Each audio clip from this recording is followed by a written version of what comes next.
ఆత్మ బంధువులందరికీ నమస్కారం. బ్రహ్మర్షి పితామహ పత్రిజీ గారికి, అమ్మ స్వర్ణమాల పత్రిజీ గారికి హృదయపూర్వక నమస్కారాలు, ధన్యవాదాలు. తిరుమలనాథ పిరమిడ్ ట్రస్ట్ ఆధ్వర్యంలో టీఎంసీ ఛానల్కు స్వాగతం, సుస్వాగతం. మనము ప్రతిరోజు 11 గంటల నుండి 12 గంటల వరకు ధ్యానము, జ్ఞానాన్ని అందుకుంటున్నాము. ఇందులో భాగంగా సప్త ఋషుల గురించి తెలుసుకున్నాం, నవగ్రహాల గురించి తెలుసుకున్నాం. ఇప్పుడు మరి సరికొత్త టాపిక్తో మన ముందుకు వస్తుంది టీఎంసీ ఛానల్. మహాభారతంలోని విదురుడి గురించి తెలుసుకుందాం. మహాభారతంలోని విదురుడి గురించి తెలుసుకుందాం. ఆ జ్ఞానాన్ని అందించడానికి హైదరాబాద్ నుండి ప్రసన్న లక్ష్మి మేడం వచ్చి ఉన్నారు. Welcome madam. Welcome to TMC channel. Over to you madam. Thank you madam. Thank you very much. మనందరి గురువు, విశ్వ గురువు, పితామహ బ్రహ్మర్షి సుభాష్ పత్రిజీ గారికి, మాతా సమానురాలైన స్వర్ణమాల పత్రి గారికి అనంత కోటి ఆత్మ ప్రణామాలు. మరి ఈ జూమ్ సెషన్ ద్వారా పాల్గొంటున్న ఆత్మ బంధువులకి, టిఎంసి ఛానల్ని ఇంత చక్కగా నిర్వహిస్తున్న టీం మెంబర్స్ అందరికీ కూడా కృతజ్ఞతలు. ఫ్రెండ్స్, మరి టిఎంసి ఛానల్ ద్వారా ప్రతిసారి ఒక సరికొత్త కార్యక్రమంతో మీ ముందుకు వస్తూ ఉన్నాం మేము. మరి ఈ రోజు నుంచి మొదలవుతున్నాయి మహాభారతంలోని పాత్రల గురించి, అంటే మహాభారతంలో యోధులు గురించి టాపిక్ అన్నమాట. ఎందుకు మహాభారతము అంటే, రామాయణము ఎలా బతకాలో నేర్పిస్తుంది, మహాభారతము ఎలా బ్రతకూడదో నేర్పిస్తుంది, భగవద్గీత సమస్యలను ఎలా పరిష్కరించుకోవాలో నేర్పిస్తుంది. అందుకనే ఈ గ్రంథాలని ఇతిహాసాలు అన్నారు. అంటే ప్రతి క్షణం మనము తెలుసుకుంటూ, నేర్చుకుంటూ, గుర్తుంచుకుంటూ ఎప్పుడైతే జీవితంలో ముందుకు సాగిపోతామో, ఎన్ని లక్షల సమస్యలు ఉన్నప్పటికీ కూడా ఈ భారతాన్ని, రామాయణాన్ని, భగవద్గీతని చదివితే ఆ సమస్యల నుంచి చాలా తేలికగా మనం బయటకు వచ్చేస్తాం ఫ్రెండ్స్. మరి భారతం మొత్తం 18 పర్వాలు ఉంది, కొన్ని లక్షల క్యారెక్టర్స్ ఉన్నాయి, కొన్ని లక్షల శ్లోకాలు ఉన్నాయి. అంత మనం తెలుసుకోగలమా అంటే అంత ఓపిక, కోరిక, తీరిక ఇప్పుడు ఎవరికి లేవు. కాబట్టి మేము ఒక ప్రయత్నాన్ని ప్రారంభించాం.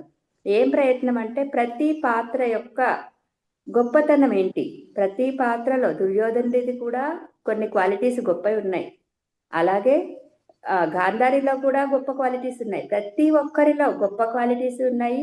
మనం నేర్చుకోదగినవి ప్రతి ఒక్కరిలో ఉన్నాయి, నేర్చుకోకూడనివి కూడా ఉన్నాయి. సో అలా మనం అందరి గురించి తెలుసుకుందాం ఈ టాపిక్స్ ద్వారా. సో ఈరోజు నేను విదురుడి గురించి మీ ముందుకు తీసుకొస్తున్నాను ఫ్రెండ్స్. ఎందుకు అంటే, మొత్తం మహాభారతంలో ఇద్దరు మాత్రమే ధర్మనిష్ట కలిగిన వాళ్ళు అని కృష్ణ పరమాత్మ డిక్లేర్ చేశారు. ఆ ఇద్దరు ఎవరు అంటే, ఒకరు ధర్మరాజు అయితే రెండవ అతను విదురుడు. సో మనం ఈరోజే స్టార్ట్ చేస్తున్నాం కాబట్టి ఒక పాజిటివ్ క్యారెక్టర్తో, పూర్తి పాజిటివ్, మొత్తం ఆయన జీవితం మొత్తము ఎక్కడా కూడా ఒక్క నింద కూడా లేకుండా, ధర్మరాజు మీదన్నా నిందలు ఉన్నాయి కానీ విదురుడి మీద ఎలాంటి కంప్లైంట్స్, ఎలాంటి జడ్జిమెంట్స్, ఎలాంటి ఆర్గ్యుమెంట్స్, ఎలాంటి నిందలు లేకుండా అత్యద్భుతంగా సాగిపోయిన పాత్ర మహాభారతంలో విదురుడి పాత్ర. మరి అసలు ఈయన ఎవరు, ఆయన జన్మ వృత్తాంతం ఏంటి, ఆయన తల్లిదండ్రులు ఎవరు, ఆయన ఎందుకు భూమి మీదకి వచ్చాడు, ఆయన లక్ష్యాన్ని ఎలా కంప్లీట్ చేసుకున్నాడు, ఎలా వెళ్ళిపోయాడు, ఇవన్నీ కూడా ఈరోజు తెలుసుకుందాం ఫ్రెండ్స్. సో విదురుడు యమధర్మరాజు యొక్క అంశ. ఎలా యమధర్మరాజు భూమి మీదకి వచ్చాడు, ఆ స్వర్గాన్న నరకాన్న వదిలేసి ఆయన ఎందుకు ఇక్కడికి వచ్చాడు, ఆయనకేం పని అంటే, మాండవ్య మహాముని అని ఒక మహాముని ఉండేవాడు అనమాట. ఆయన ఘోరమైన తపస్సు చేసుకుంటూ అడవుల్లో, అరణ్యాల్లో జీవిస్తూ ఉండేవాడు. అలాంటి మహాముని ఆశ్రమంలోకి ఒకసారి ఏమయ్యారంటే, దొంగలు దొంగతనం చేసి, రాజభవనంలో దొంగతనం చేసి ఆ మూటను తీసుకొని వాళ్ళు పారిపోతూ ఉంటారు. వాళ్ళ వెనుక రాజభటులు పడుతూ ఉంటారు. అప్పుడు ఈ దొంగలు ఏం చేస్తారంటే, ఈ మాండవ్య మహాముని ఆశ్రమంలోకి వెళ్తారు. ఆయన పాపం తపస్సులో మునిగిపోయి ఉన్నాడు, ఆయనకి ఇవేవీ తెలియదు, ఆయన తపస్సులోనే ఉన్నారు. వీళ్ళు వెళ్ళి ఆ వజ్రాల మూటని ఆయన ఆశ్రమంలో వదిలేసి వీళ్ళు పారిపోతారు. పారిపోయిన తర్వాత రాజభటులు వచ్చారు కదా, అప్పటికీ ఈయన తపస్సులోనే ఉన్నాడు. ఆ రాజభటులు చూస్తారు, మహాముని వెనక ఈ మూట ఉంది అంటే వీళ్ళు ఏమనుకుంటారంటే, ఈయనే ఈ దొంగతనం చేపించాడు, అందుకనే కామ్గా కూర్చున్నాడు, ఊరికే నాటకాలు ఆడుతున్నాడు తపస్సు చేసుకుంటున్నట్టుగా. ఈ దొంగల యొక్క మెయిన్ ఈయనే కాబట్టి ఈయన కామ్గా ఉన్నారు అని తలంచి ఆ దొంగలని ఈయనని తీసుకెళ్లి రాజు ముందు నిలబెడతారు. మహారాజుకి విపరీతమైన కోపం వచ్చేస్తుంది. సరే చెడ్డవాళ్ళు ఎలాగో చెడ్డవాళ్లే, నువ్వు ఒక ముని వేషంలో ఉండి ఇలాంటి చెడ్డ పనులు చేస్తావా, నీకు కఠినమైన శిక్షను విధించాలి అని ఒక శిక్షను విధిస్తాడు. ఆ శిక్ష ఏంటి అంటే శూలం, ఇక్కడి నుంచి కింది వరకు శూలాన్ని దింపుతారనమాట. సరే ఆ శిక్షని అనుభవిస్తాడు, కానీ ఆయన ఆత్మ అనే జ్ఞానంతో ఉంటాడు కాబట్టి ఆ శిక్షను అనుభవిస్తాడు. దాని తర్వాత ఆయన యమధర్మరాజుని దగ్గరికి వెళ్తాడు తేల్చుకుందామని. అసలు ఎందుకు ఇంత పెద్ద శిక్షను నాకు విధించావు, అసలు నీ లెక్కేంటి అసలు అని వెళ్తాడు. వెళ్తే యమధర్మరాజు ఏమంటాడంటే, ఈ జన్మలో నువ్వు చాలా పర్ఫెక్ట్, కానీ క్రితం జన్మలో చిన్న పిల్లవాడిగా ఉన్నప్పుడు నువ్వేం చేశావు అంటే తేనెటీగలకి సూదులు గుచ్చావు. మరి తెలిసి చేసినా తెలియక చేసినా తప్పు తప్పే కదా, నిప్పులో చేయబెడితే కాలుతుంది కదా, నువ్వు చిన్నప్పుడు చేసినా కూడా అజ్ఞానంతో చేసినా కూడా తప్పే కాబట్టి నీకు ఇలాంటి శిక్షను విధించాల్సి వచ్చింది, ఇలాంటి జడ్జిమెంట్ నేను రాశాను అని చెప్తాడనమాట. అది విన్న మాండవ్య మహామునికి చాలా కోపం వచ్చేస్తుంది. ఇదేంటి, అసలు నువ్వు ఎప్పుడైనా భూలోకంలో పుడితే నీకు తెలిసేది, అంత చిన్నప్పుడు వాళ్ళకి జ్ఞానం ఉండదు, అంత చిన్నప్పుడు ఎవరు ఏ తప్పు చేసినా కూడా నవ్వి వదిలేస్తారు, కానీ ఇంత కఠినమైన శిక్షలు ఎవరు విధించరు. కాబట్టి నేను నీకు శాపాన్ని ఇస్తున్నాను, నువ్వు భూలోకంలో జన్మించాలి, ఒక శూద్రురాలికి జన్మించాలి, మహారాజా అంశతో జన్మించాలి, రాజ్యాధికారం ఉండదు. చూడండి ఇన్ని ఇచ్చేశాడు ఆయన అని యమధర్మరాజుకే శాపాన్ని ఇచ్చాడు మాండవ్య మహాముని. మరి ఆ శాపాన్ని నెరవేరాలి కదా. సో అక్కడి నుంచి మొదలవుతుంది మన విదురుడి యొక్క స్టోరీ. అసలుకి ఈ విదురుడు ఎలా వచ్చాడు భూమి మీదకి అంటే, సత్యవతి అనే ఆవిడ ఒక మత్స్యకన్య. ఆవిడ ఏంటి అంటే ఆవిడ మత్స్యకన్యగా ఉన్నప్పుడు యాక్చువల్గా ఆవిడ ఒక రాజకన్య, కానీ ఒక చేపల వాడికి ఒక మత్స్యకారుడికి దొరుకుతుంది అనమాట. ఇదంతా మీకు వ్యాస చరిత్రలో ఉంటుంది ఫ్రెండ్స్. ఇది ఇంతకు ముందు మేము వీడియో చేశాము. వ్యాసుడి యొక్క వృత్తాంతంలో సత్యవతి యొక్క వృత్తాంతం చాలా క్లియర్గా ఉంది. ఎవరికైనా ఇది డౌట్ ఉంటే ఆ వీడియో చెక్ చేయండి టిఎంసి ఛానల్లో. ఓకే, సత్యవతికి ఏంటి అంటే ఆవిడ మత్స్యకన్య. సో ఆవిడ ఒక రోజు నదిలో వెళ్తూ ఉంటే, పడవ మీద తీసుకెళ్తూ ఉంటారు అందరినీ, అప్పుడు పరాశరుడు చూసి మోహిస్తాడనమాట. సార్ ఎవరిదో వాయిస్ వినిపిస్తుంది, మ్యూట్ చేసుకోండి. పరాశరుడు అనే ఒక మహర్షి ఆవిడని చూసి మోహిస్తాడు. మోహించి నేను నీతో ఒక బాబుని భూమి మీదకి తీసుకురావాలి అని డైరెక్ట్గా అడిగేస్తాడు. అంటే ఆవిడ అంటది, నేను మత్స్యకన్యని, నా దగ్గర నుంచి చేపల వాసన వస్తుంది, అదీ కాక ఇది పగటి సమయము, ఈ సమయంలో సంయోగం అనేది నిషిద్ధము, అసలుకి ఇది ఎలా సాధ్యపడుతుంది, ఇది కరెక్ట్ కాదు కదా, అయినా నా కన్యత్వం పోతుంది కదా, నేను నా తండ్రి దగ్గర తల ఎలా ఎత్తుకొని తిరగలుగుతాను, మీరు ఒక మహా ఋషి అయ్యి ఉండి ఇలాంటి కోరిక కోరడం ఏంటి అని అడుగుతుంది. అంటే ఆయన ఆ మూడింటికి ఆన్సర్ చేస్తాడనమాట. ఏమని, నువ్వు మత్స్యకన్యం అనుకుంటున్నావు కదా, కాదు అని ఆ మత్స్యకన్య యొక్క వాసనను తీసివేసి సుగంధిక కన్యగా మారుస్తాడు. ఆవిడ మార్చేసిన తర్వాత ఆవిడ యొక్క సుగంధము 1 యోజనం వరకు వ్యాపిస్తూ ఉంటుందంట. అంటే ఆవిడ ఎక్కడ ఉన్నా అక్కడ సువాసనలు వచ్చేటట్టుగా చేస్తాడు ఫస్ట్ ఆయన. తర్వాత ఏం చేస్తాడంటే చుట్టూ చీకటి అలుముకునేటట్టుగా చేసి ఒక ద్వీపాన్ని తీసుకెళ్ళి అక్కడ ఆవిడతోటి, అది ఏం గర్భం అంటారు అంటే సజ్జోం గర్భము అంటారు. అంటే అది అక్కడ సంయోగము అని కాదు ఫ్రెండ్స్. ఇప్పుడు మనం చెప్పాలి అంటే అది ఇప్పుడు టెక్నాలజీలో కూడా మనం దాన్ని చెప్పొచ్చు. అలాగే అప్పటి టెక్నాలజీ ప్రకారం ఆయన ఏం చేశారు అంటే, ఎందుకు అలా చేశారు అంటే, ఆ ముహూర్తంలో ఒక మత్స్యకన్య ద్వారా వ్యాసుడు భూమి మీద ఉద్భవించాలి. ఈ పరాశుర మహర్షికి గతము భవిష్యత్తు అన్నీ తెలుసు కాబట్టి ఆయన ఆవిడ యొక్క అంశతోటే భూమి మీదకి వ్యాస మహర్షి రావాలి కాబట్టి ఆ ముహూర్తంలో ఆ పని చేస్తాడు ఆయన. అప్పుడు వ్యాసుడు సత్యవతికి కుమారుడుగా జన్మిస్తాడు. జన్మించిన వెంటనే ఆయన ఎలా జన్మిస్తాడు అంటే ఒక నలుపు రంగుతో జన్మిస్తాడు, అందుకనే ఆయనను కృష్ణ అంటారు. ఒక ద్వీపంలో జన్మిస్తాడు కాబట్టి కృష్ణ ద్వైపాయనుడు అంటాడు. అయితే ఈయన పుట్టగానే 8 సంవత్సరాల బాలుడుగా మారిపోయి నడుచుకుంటూ తల్లి దగ్గరికి వెళ్తాడనమాట. వెళ్ళి, అమ్మ నేను తపస్సు చేసుకోవడానికి వెళ్తున్నాను, కాకపోతే నీ ద్వారా నేను భూమి మీదకి వచ్చాను కాబట్టి నీకు ఒక వరాన్ని ఇస్తున్నాను. ఏంటి అంటే, నీకు ఎప్పుడు ఏ అవసరం వచ్చినప్పటికీ నేను నీ యొక్క కోరికను మన్నిస్తాను, నీ ముందు ఉంటాను, నువ్వు తలుచుకుంటే చాలు నీకు ప్రత్యక్షం అవుతాను, ప్లస్ నువ్వు ఏ కోరిక కోరినా నేను తీరుస్తాననే మాటనిస్తాడు తల్లికి. ఇచ్చి ఆయన తపస్సు చేసుకోవడానికి వెళ్ళిపోతాడు. సరే ఆయన వెళ్ళిపోయాడు, ఈ పరాశరుడు వెళ్ళిపోయాడు, మళ్ళా ఆవిడ కన్యగానే ఉండిపోయింది. ఎందుకంటే పరాశరుడు ఆవిడకి ఆ వరాన్ని ఇచ్చాడు, నువ్వు కన్యత్వం నీకు చెడిపోదమ్మా, నువ్వు కన్యగానే ఉంటావు, నీ ద్వారా టెస్ట్ ట్యూబ్ బేబీ, ఇప్పుడు భాషలో చెప్పాలంటే టెస్ట్ ట్యూబ్ బేబీ, సో నీ ద్వారా వ్యాసుడు వస్తాడంతే అని చెప్తాడనమాట. దాని తర్వాత శంతనుడు అనే ఒక మహారాజు, ఈ మత్స్యకన్య ఏంటి, ఈవిడ దేవకన్యలాగా మారిపోయింది, సుగంధాలు వస్తున్నాయి, ఈవిని చూసి ఆ శంతనుడు మోహిస్తాడనమాట. అప్పటికే శంతనుడికి గంగాదేవి భార్యగా ఉంటది, భీష్ముడు కొడుకుగా ఉంటాడు, కానీ ఆ గంగామాత వెళ్ళిపోతుంది, భీష్ముడిని తీసుకొని వెళ్ళిపోతుంది, మళ్ళీ ఈయన కూడా ఈవిడలాగానే ఉండిపోతాడు కదా. కాబట్టి శంతనుడు ఈవిడని చూసి మోహిస్తాడు, వివాహం చేసుకోవాలి అనుకుంటాడు. సరే ఆవిడ తండ్రిని అడుగుతాడు, ఆ అమ్మాయి వాళ్ళ తండ్రిని, సత్యవతి తండ్రిని పర్మిషన్ అడుగుతాడు. అడిగితే ఆయన ఏం చెప్తాడు అంటే, నీకు ఆల్రెడీ భీష్ముడు ఉన్నాడు, కానీ నా కుమార్తెకు పుట్టిన పిల్లలే రాజు అవ్వాలి, మహారాజు అవ్వాలి, మరి అది నెరవేరదు, కాబట్టి నేను నా కుమార్తెను నీకు ఇచ్చి వివాహం జరిపించలేను అంటాడు. మరి ఈయన ఆ మోహంలో ఉన్నాడు, ఈయన రోజు రోజుకి కృంగి కృషించిపోతూ ఉంటాడు. అది చూసిన భీష్ముడు తెలుసుకుంటాడనమాట, ఏంటి కారణము, నా తండ్రి ఎందుకు ఇలా అయిపోతున్నాడు అని రథసారథిని అడిగితే, ఇలా సత్యవతి అనే ఒక మత్స్యకన్య ఉంది, ఆవిని మోహించాడు, కానీ ఆవిడ తండ్రి వివాహానికి ఒప్పుకోవట్లేడు, ఎందుకు అంటే నీ వల్లనే, నువ్వు రాజు అవుతావు కాబట్టి వాళ్ళ పిల్లలు రాజు అవ్వరని చెప్పి వాళ్ళు ఒప్పుకోవట్లేరు అని చెప్తాడనమాట. సరే అప్పుడు ఆయన సత్యవతి తండ్రి దగ్గరికి వెళ్ళి ప్రతిజ్ఞ చేస్తాడు. అప్పటికి ఆయన పేరు దేవవ్రతుడు. ఆయన ఏమని ప్రతిజ్ఞ చేస్తాడంటే, ఓకే నాకు పెళ్ళై నాకు పిల్లలు పుడితేనే కదా మీకు ప్రాబ్లము, సో నేను అసలు ఎప్పటికీ వివాహం చేసుకోను అని ప్రతిజ్ఞ చేస్తాడు. దాన్నే భీష్మ ప్రతిజ్ఞ అంటారు. అంటే ప్రతిజ్ఞ చేశాడు, కానీ మళ్ళీ తర్వాత పరిస్థితులు ఎలా మారినప్పటికీ కూడా సత్యవతే మళ్ళీ ఆయన అడుగుతుంది వివాహం చేసుకోమని, అయినా కూడా ఆయన ఒప్పుకోడు. అందుకనే చూడండి, మన వాడుక భాషలో అంటాడు, భీష్మ ప్రతిజ్ఞ చేశావా అంటారు. అలా దేవవ్రతుడు ఈ ప్రతిజ్ఞ చేస్తాడు, తండ్రి కోసం ప్రతిజ్ఞ చేసి ఆయన బ్రహ్మచారిగా ఉండిపోతాడు జీవితాంతం. ఈ సత్యవతి దేవి ఏం చేస్తుంది, శంతనుని పెళ్లి చేసుకుంది, బానే ఉంది.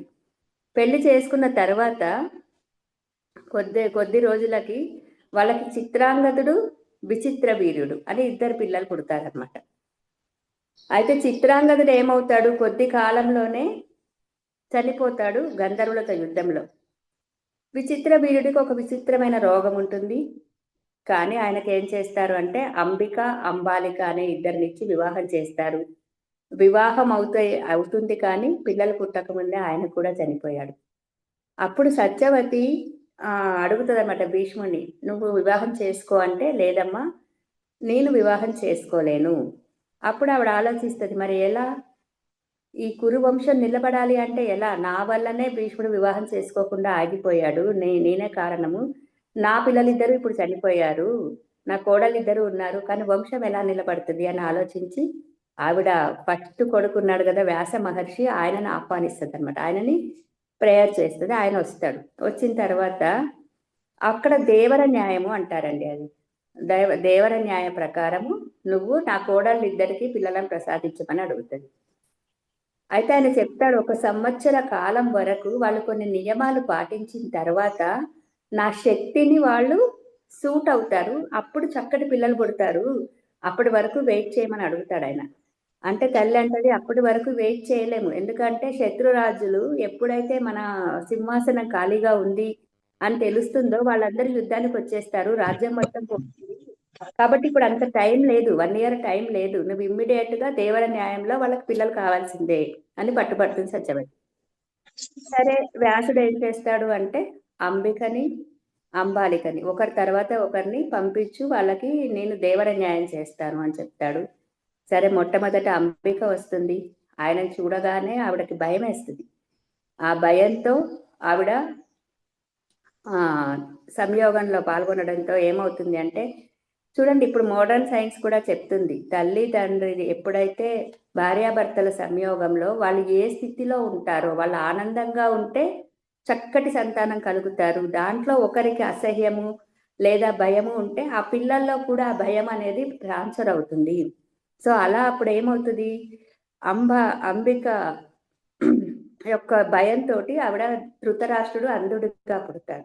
అలాగే అంబాలికను పంపిస్తే ఆవిడ వణికిపోతుంది. ఆవిడ ఆయనను చూసి ఇంకా గజగజ వణికిపోతుంది అనమాట. అందుకని ఆవిడకి పాండురాజు పుడతాడు. ఆయన ఒక రోగంతో పుడతాడు.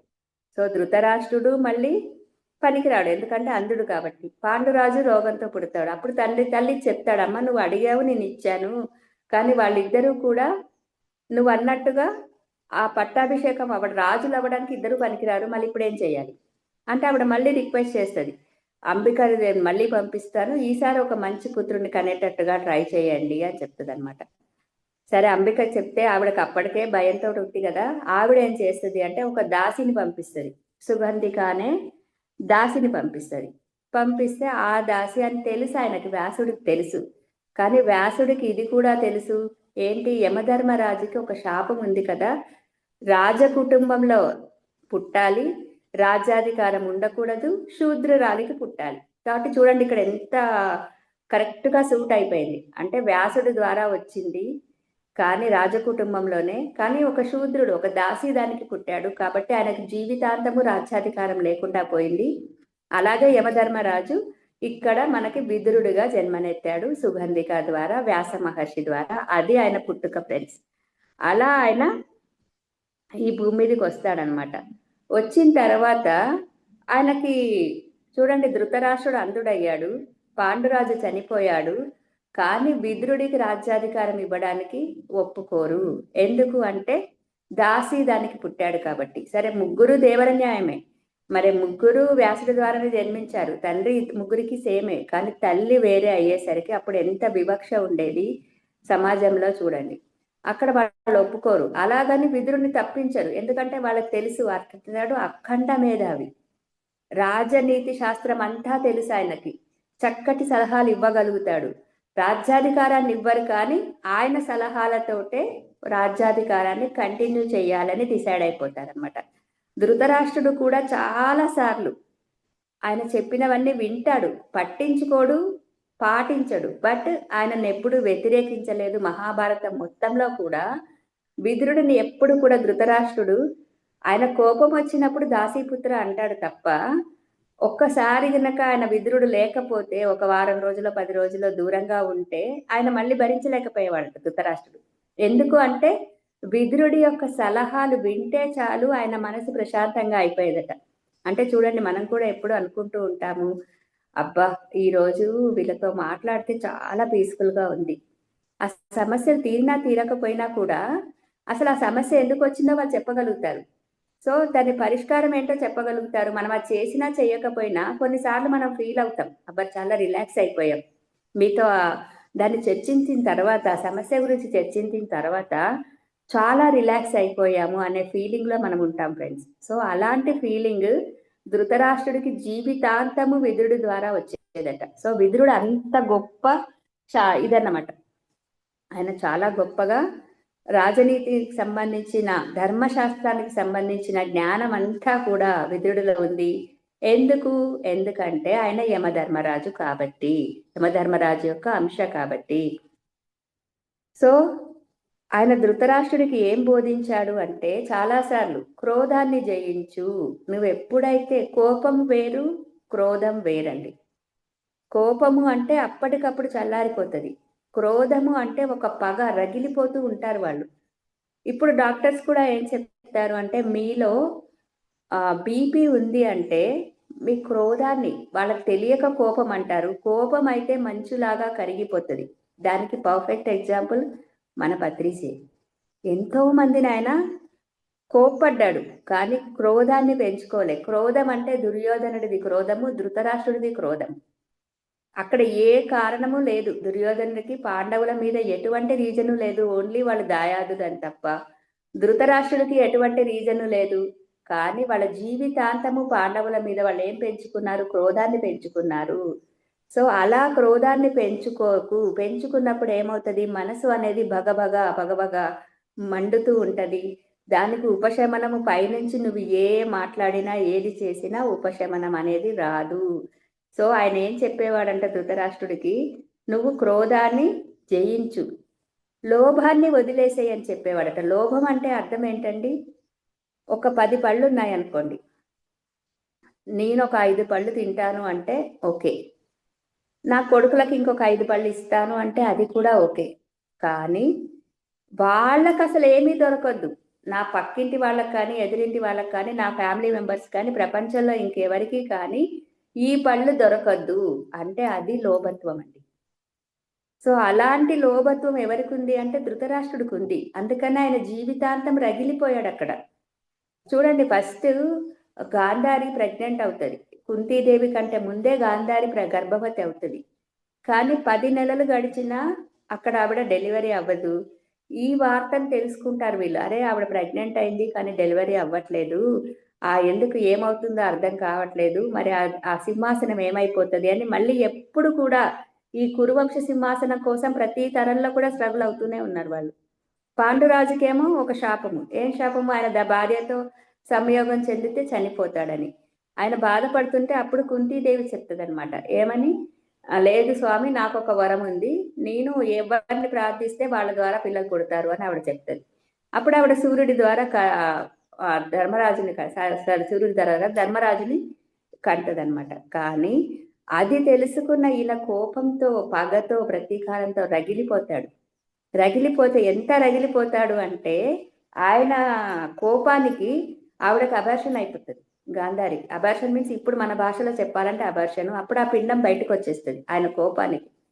వచ్చేసిన తర్వాత మళ్ళీ వ్యాస మహర్షి వచ్చాడక్కడ. వచ్చి వాళ్ళందరిని 100 కుండల్లో 101 కుండల్లో పెట్టి కౌరవులు ప్లస్ ఆ అమ్మాయిగా పుడతారు. అంటే చూడండి అంత లోభం అన్నమాట. నాకే ఉండాలి పిల్లలు వాళ్ళకు ఉండకూడదు. అది లోభత్వం. అంతటి లోభత్వం ఉంటే నువ్వు ఎప్పుడు కూడా మనశ్శాంతిగా ఉండలేవు సోదరా అని ఆయనకి హితబోధ చేస్తూనే ఉంటాడు జీవితాంతము. విన్నప్పుడు రిలాక్స్ అవుతాడు కానీ పట్టించుకోడు, పాటించడు. అందుకే ధృతరాష్ట్రుడు సర్వనాశనం అయిపోయాడనమాట. విదురుడు చెప్తూనే ఉన్నాడు. విదురుడు ఏ రోజు కూడా సత్యాన్ని నిర్మోహమాటంగా చెప్పకుండా ఆగలేదట.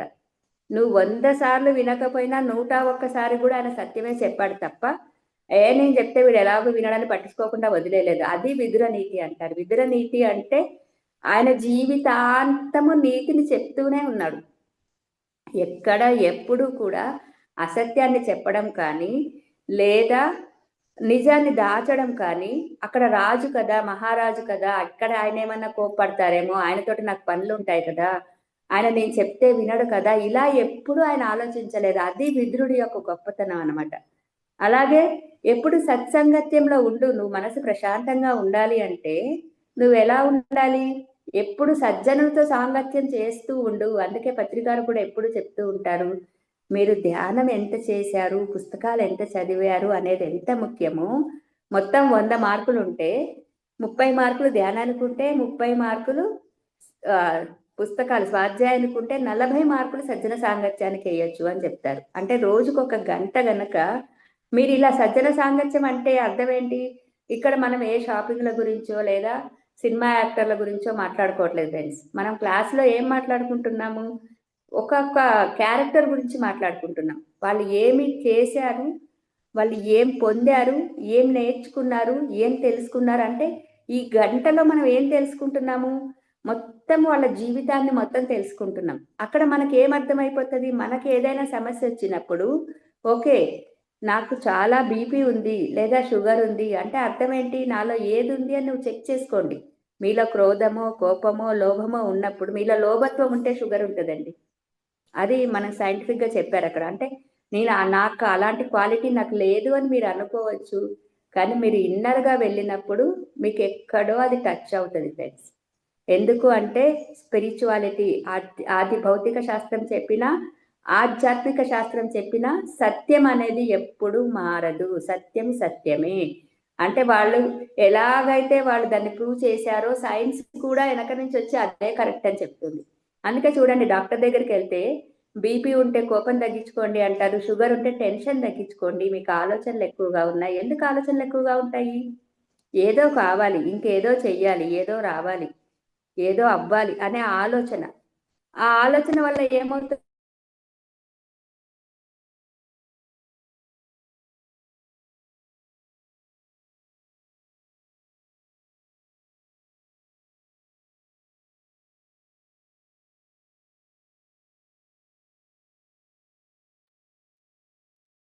సిగ్నల్స్ లేవు.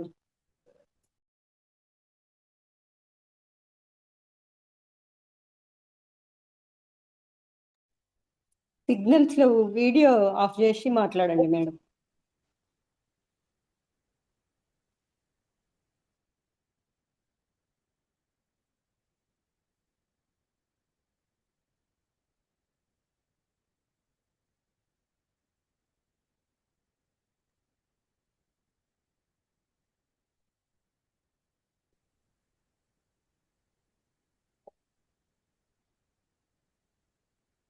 మేడం సిగ్నల్ పోయింది మేడం.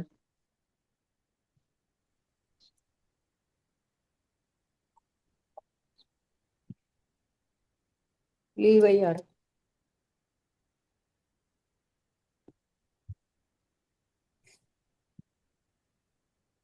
అర్థం అవుతుందా? విధుడి గురించి చెప్పింది మేడం, చాలా బాగుంది కదా.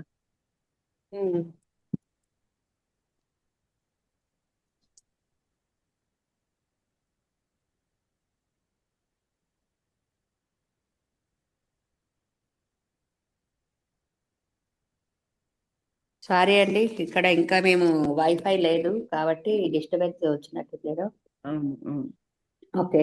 సో ఫ్రెండ్స్, ఏమైతుంది ధృతరాష్ట్రుడికి ఆయన ఏమేం బోధించాడు అంటే క్రోధాన్ని జయించు, లోభాన్ని వదిలేసేయి, సత్సాంగత్యాన్ని పాటించు.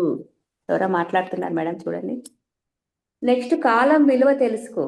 ఎందుకని చెప్పాడు ఇవన్నీ అంటే, ఎప్పుడైతే దుర్యోధనుడు రాజు అయ్యాడో ఆయన అన్ని తప్పుడు పనులే చేస్తూ వచ్చాడు. సో చూడండి, ద్రౌపది వస్త్రాపహరణ జరిగినప్పుడు కూడా ధృతరాష్ట్రుడు ఆ సభలో ఉండి కూడా కామ్గా ఉండిపోయాడు. ఆ కాలం వెళ్ళిపోయాక, అంటే ఆ టైం దాటిపోయిన తర్వాత చాలా బాధపడతాడు. అయ్యో, ద్రౌపదికి అన్యాయం జరిగింది, నేను చూస్తూ ఉండిపోయాను, నేనేమి చేయలేకపోయాను అని చాలా బాధపడతాడు. కానీ లాభం ఏంటి, ఆ సమయం దాటిపోయింది. అందుకనే ఎప్పుడు విదురుడు ఏం చెప్పేవాడట, ఏ సమయానికి ఏ నిర్ణయం తీసుకోవాలో కాలానికి అనుగుణంగా నిర్ణయాలు తీసుకోవాలి. ఇప్పుడు కూడా మనకు కూడా చూడండి, ఒక పెళ్లి సంబంధం చూస్తాము, పెద్దగా నచ్చదు కానీ ఏదో కాంప్రమైజ్ అవుదాలని చేసేస్తాం. తర్వాత జీవితాంతం బాధపడతాం, అరే ఇంకా కొంచెం బెటర్ ఆప్షన్స్ వచ్చేయేమో, చూడాల్సిందేమో, తొందరపడ్డామేమో అనుకుంటాము. కానీ యాక్చువల్గా ఏది ఎలా ఎప్పుడు జరగాలో అది అలా జరుగుతుంది, అది ఫైనల్ ట్రూత్. కానీ మనం ఏం చేస్తాం, అరే నేను ఇంకొంచెం చెయ్యాల్సిందేమో, ఇంకొంచెం కష్టపడాల్సిందేమో అని ఫీల్ అవుతాం కదా. సో ఏ టైంకి ఏ డిసిషన్ తీసుకోవాలో, ఒక్కొక్కసారి చూడండి టైం దాటాక డిసిషన్ తీసుకుంటే అది ఎక్స్పైరీ డేట్ అయిపోయిన తర్వాత పనికిరానట్టే అయిపోతాయి. కొన్నిసార్లు సమస్య రాగానే పరిష్కారాన్ని వెతకాలి, వెంటనే తక్కువని డిసిషన్ తీసుకోవాలి. కొన్నిసార్లు కొంచెం లేట్ చేసినా పర్లేదు. ఇప్పుడు ద్రౌపది వస్త్రాపహరణం జరుగుతున్నప్పుడు ఆయన తకీమని అక్కడ ఆపాలి. ఆపకుండా అప్పుడంతా సినిమా చూసినట్టుగా చూసి మళ్ళీ తర్వాత బాధపడితే లాభం లేదు కదా. సో పాండవులని లంకలో, అది లంకా గృహంలో తగలబెట్టడానికి ప్రయత్నం చేసినప్పుడు ఆయనకు తెలుసు ధృతరాష్ట్రుడికి, అప్పుడు ఆపలేదు. తర్వాత బాధపడతాడు, అరే అందువల్లనే కదా నా పిల్లలందరూ చనిపోయారు, ఆ పాపం చేశారు కాబట్టే కదా. సో ఇవన్నీ విదురుడు ఎప్పటికప్పుడు ప్రతిసారి చెప్తూనే ఉండేవాడట, అన్న ఇది తప్పు, ఏదైతే జరుగుతుందో నువ్వు ఒక మహారాజువి, నువ్వు గుడ్డివాడివి, కానీ ప్రేమలో గుడ్డివాడి కాకూడదు, ప్రేమ కోసం గుడ్డివాడి కాకూడదు, మోహంలో పడిపోకు. సో నిజమైన తృప్తి ఎప్పుడు ఉంటుంది అంటే, నిజమైన సుఖం ఏంటి అంటే తృప్తిగా ఉండడం. చూడండి, ఒక 5 ఊర్లు మాత్రమే ఇస్తారు పాండవులకి, అది కూడా చాలా కష్టంగా ఒక 5 ఊర్లు ఇస్తాడు. 5 ఊర్లు కూడా ఇవ్వను అని తర్వాత చెప్తాడు, కానీ ఫస్ట్ వాళ్ళకి ఒకటి ఇంద్రప్రస్థం అని ఇస్తాడు కదా. వాళ్ళు డెవలప్ అయిన తర్వాత దాన్ని కూడా చూడలేకపోతారు కదా. అంటే ఏంటి, ఇంత రాజ్యం ఉన్నప్పటికీ కూడా వాళ్ళొక రాజ్యాన్ని డెవలప్ చేసుకుంటే దాన్ని కూడా చూడలేక అది కూడా మాకే కావాలి అని వాళ్ళని పిలిచి మళ్ళీ జూదమాడి దాంట్లో నుంచి గెలిచి ఇవన్నీ చేస్తున్నప్పుడు విదురుడు ప్రతిసారి ఖండిస్తూనే ఉంటాడు, ఈ జూదమాడడం తప్పు, వాళ్ళని చూసి నువ్వు అసూయ పడడం తప్పు, లోభత్వం ఉండడం తప్పు, నువ్వు ఎప్పుడు సజ్జన సాంగత్యం చేస్తూ ఉండు, నువ్వు నీ యొక్క క్రోధాన్ని జయించు, నువ్వు కాలం యొక్క విలువ తెలుసుకో, సరి అయిన టైంలో సరి అయిన నిర్ణయాలు తీసుకో, అందరికీ న్యాయం చెయ్యాలి. రాజు యొక్క ధర్మం ఏంటి అంటే రామరాజ్యం అంటారు కదా. ఎందుకని రామరాజ్యం అన్నారు, రాముడు అక్కడ తమ్ముడు తనవాడైనా ధర్మాన్ని వీడలేదు రాముడు అని చెప్తారు. ఎందుకంటే రాముడు లక్ష్మణుడి విషయంలో కూడా ఎప్పుడు కూడా పొరపాటు జరిగింది అంటే శిక్షను విధించాడు. లక్ష్మణుడికి మరణ శిక్షను విధించింది కూడా రాముడే అని మనందరికీ తెలుసు. అలాంటిది అక్కడ రాముని ఎందుకు మెచ్చుకుంటున్నారు ఇప్పటికీ కూడా అంటే, ఆయన అందరికీ సమానమైన న్యాయం చేశాడు. అలాగే నువ్వు కూడా ఒక రాజుగా ఉన్నప్పుడు అందరికీ సమానమైన న్యాయం చేయాలి. అంటే ఇవన్నీ ఏంటండి? ఇవన్నీ ఇప్పుడు గనక రాజకీయ నాయకులు ఈ విదుర నీతి, విదురుడు చెప్పిన సత్యాలు గనక తెలుసుకున్నట్లయితే, నేర్చుకున్నట్లయితే ప్రతి ఒక్కరి జీవితంలో అద్భుతమైన మార్పులు తెచ్చుకోవచ్చు. ఎందుకంటే ఆయన జీవితాంతము ఇలాంటి ధర్మాన్ని, సత్యాన్ని, న్యాయాన్ని మాత్రమే ఎవరికి చెప్పారు? ధృతరాష్ట్రుడికి చెప్తూనే ఉన్నాడు. మళ్ళీ గొప్పతనం ఏంటంటే ధృతరాష్ట్రుడు ఏ రోజు కూడా ఆయనను ఖండించలేదు, వ్యతిరేకించలేదు, అలాగని పాటించలేదు. ఆయన ఈరోజు ఏం చేశాడంటే ఎప్పుడు వ్యతిరేకించలేదట, ఎలాగూ తప్పు అని ఎప్పుడూ చెప్పలేదట. అలాగని ఏ రోజు కూడా విదురుడు చెప్పిన దాన్ని ఆయన పాటించలేదు. ఒకవేళ పాటించుంటే మహాభారతం వేరేలాగా ఉండేది. అంత నాశనం అయ్యేది కాదు. కురువంశం అంతా నాశనం అయ్యేది కాదు. కురువంశం అంతా నాశనం అవడానికి కారణము ధృతరాష్ట్రుడైతే, కురువంశాన్ని అన్ని రోజులు నిలబెట్టగలిగిన పని చేసింది ఎవరు అంటే విదురుడు. సో అలాంటి విదురుడు మొత్తానికి యుద్ధం వచ్చేసరికి కృష్ణుడు ఒకసారి వస్తాడట అక్కడికి. వచ్చిన తర్వాత విదురుడిని చూసి, అరే ఈ విదురుడు గనక యుద్ధంలో పాల్గొంటే ఒక మంచి వ్యక్తిని యుద్ధంలో చంపేయకూడదు అనేది ఒక నియమం ఉందంటండి. కృష్ణుడి యొక్క నియమం ఏంటి అంటే, ఎవరిని ఎలాగైనా చంపు, అయితే వాడు చెడ్డవాడై ఉండాలి. మంచివాడిని ఒక్కడిని కూడా చంపకూడదు.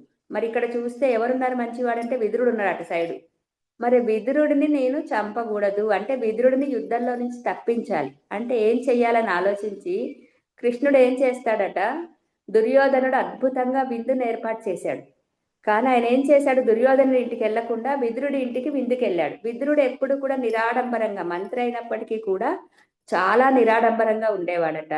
ఆయన ఏమి ఈయనను ఆహ్వానించలేదు. కానీ కృష్ణుడు కోరి కోరి విదురుడి ఇంటికి వెళ్ళాడు. ఎందుకంటే ఇక్కడ దుర్యోధనుడి అహంకారం దెబ్బతినాలి.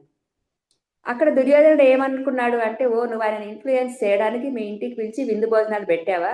అసలు నువ్వు గనక నా బాబాయివి కాకపోయి ఉంటే నిన్ను అసలుకి తీసేసేవాడిని, అసలు మంత్రి పదవి నుంచే పీకేసేవాడిని అని చెప్తాడనమాట దుర్యోధనుడు.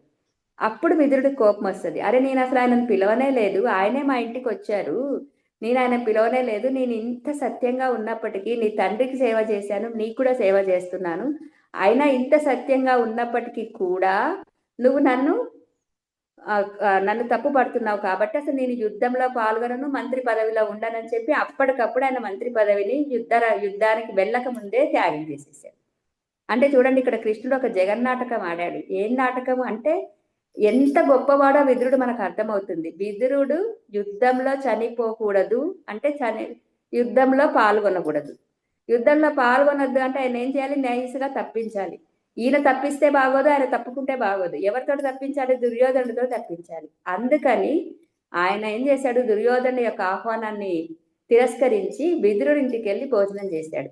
అక్కడికి శకునికి అర్థమవుతుందంట, అరే ఇదంతా కూడా జగన్నాటకము, విదురుడిని తప్పించడానికే కృష్ణ పరమాత్మ ఇంత నాటకం ఆడుతున్నాడు అని ఆయన వచ్చి అడ్డుపడే లోపే దుర్యోధనుడు కోపంతో అనేయడము, విదురుడు ప్రతిజ్ఞ చేయడము, మంత్రి పదవిని వదిలేయడము, వెళ్ళిపోవడం, ఇవన్నీ జరిగాయి.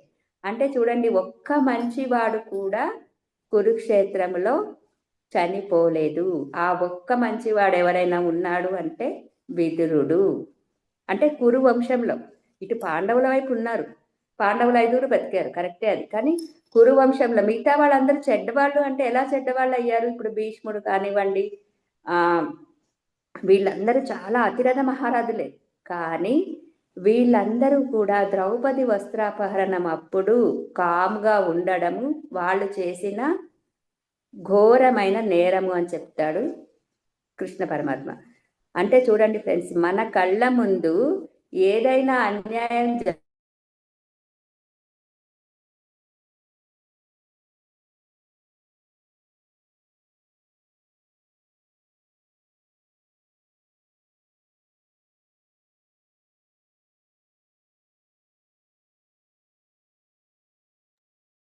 వీడియో ఆఫ్ చేసుకొని చెప్పండి మేడం. సిగ్నల్స్ లేవు, వీడియో ఆఫ్ చేసుకోండి మేడం. ప్రసన్న మేడం వినపడొద్దాం, వినపడకనే కదా. వీడియో ఆఫ్ చేసుకుంటే వస్తుంది మేడం, అందుకోసం చెప్తున్నా. అదే ఆమెకి వినపడట్లే.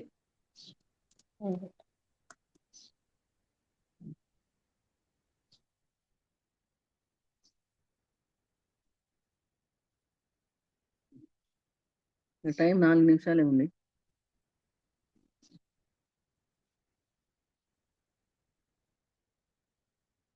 మన కళ్ళ ముందు అన్యాయం జరిగితే చూసినప్పుడు మనకు కూడా తప్పు ఉంటదని చెప్తుంది మేడం. ఇప్పుడు ఏదైనా అన్యాయం జరిగినప్పుడు మనం కూడా కొంచెం ఇది తప్పు అని చెప్పాలి. చెప్పకుండా మౌనంగా ఉంటే అది కూడా మనకు తప్పే. మనకు కూడా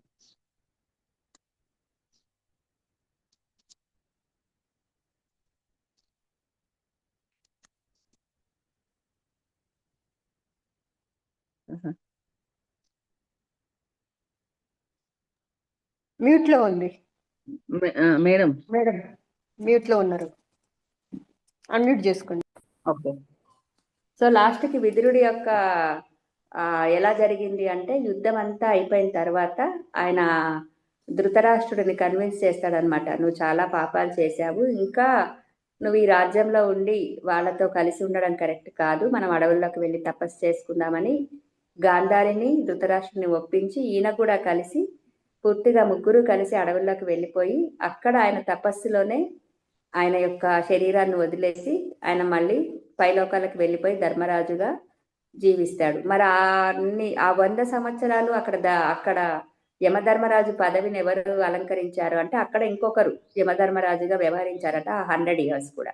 ఇంకొకటి ఏం చెప్తారు అంటే, ఇక్కడ 100 ఇయర్స్ అంటే మేబీ అక్కడ 1 ఇయర్ అయి ఉంటుంది, అంత తక్కువ కాలం. అంటే మనకు ఒక సంవత్సరము అంటే పైలోకాలలో ఒక రోజుతో సమానం. అలా 100 సంవత్సరాలు ఆయన ఇక్కడ భూమి మీద ఉన్నాడు అంటే అక్కడ 100 రోజులు, ఆ 100 రోజులు యమధర్మరాజుకు బదులుగా ఇంకొకరు అక్కడ ఉన్నారని మనకి భారతంలో చెప్పబడింది. సో ఇది ఫ్రెండ్స్ విదురుడు గురించి.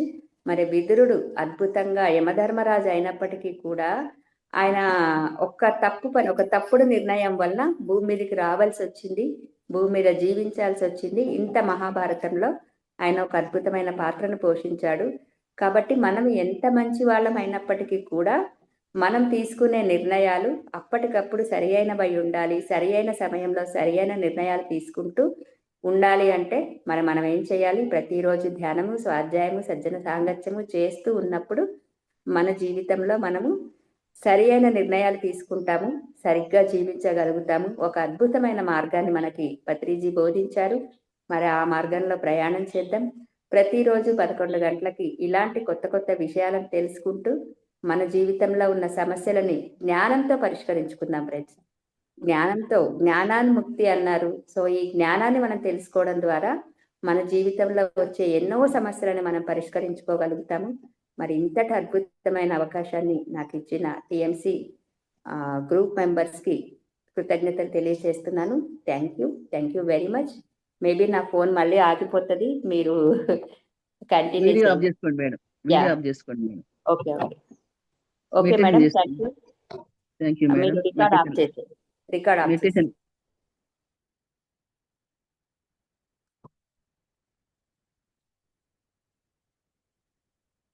మేడం రికార్డ్ ఆఫ్ చేసేయండి.